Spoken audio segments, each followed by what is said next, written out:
तो ध्यान दीजिए, हम लोग अभी पढ़ने जा रहे हैं parts of a sentence. Parts of a sentence यानी कि सेंटेंस के कितने पार्ट्स होते हैं।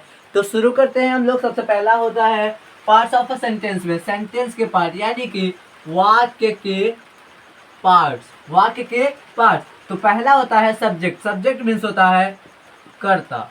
सब्जेक्ट मीन्स क्या होता है? कर्ता। अब कर्ता का अर्थ क्या होता है? जैसे मैं हूं, मैं कोई काम कर रहा हूं। क्या कर रहा हूं? कोई काम कर रहा हूं। तो जो काम हो रहा है किसके द्वारा हो रहा है?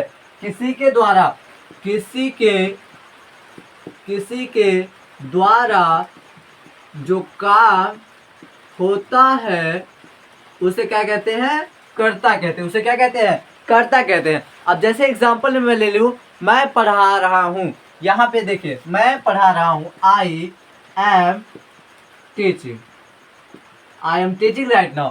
सो इसको हम लोग कैसे बोलेंगे? इसमें हम समझेंगे कि सब्जेक्ट क्या है और प्रेडिकेट क्या है। This is a sentence.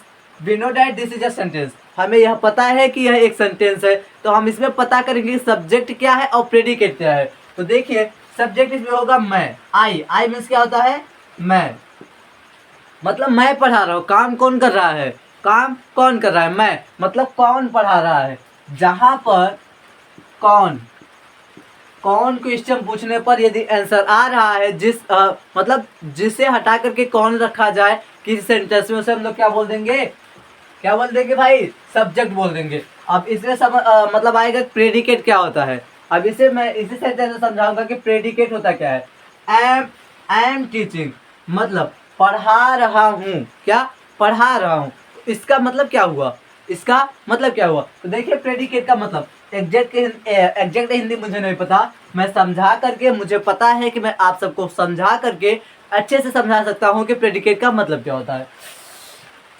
देखिए, प्रेडिकेट क्या होता है? जैसे सब्जेक्ट मीन्स कर्ता होता है, मतलब जो काम करने वाला है, और प्रेडिकेट मतलब जो काम किया जा रहा है या कर्ता के द्वारा जो काम किया जा रहा है। क्या?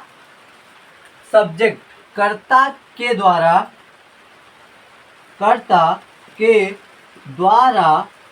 जो काम किया जा रहा है उसे क्या कहते हैं?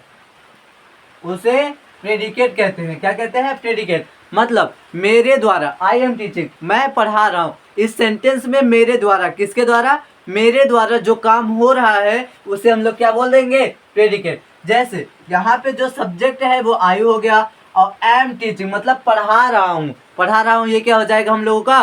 पार्ट्स ऑफ अ सेंटेंस में ये प्रेडिकेट हो जाएगा, और लेकिन जो आई है वो हमारा क्या हो जाएगा? सब्जेक्ट हो जाएगा बच्चों।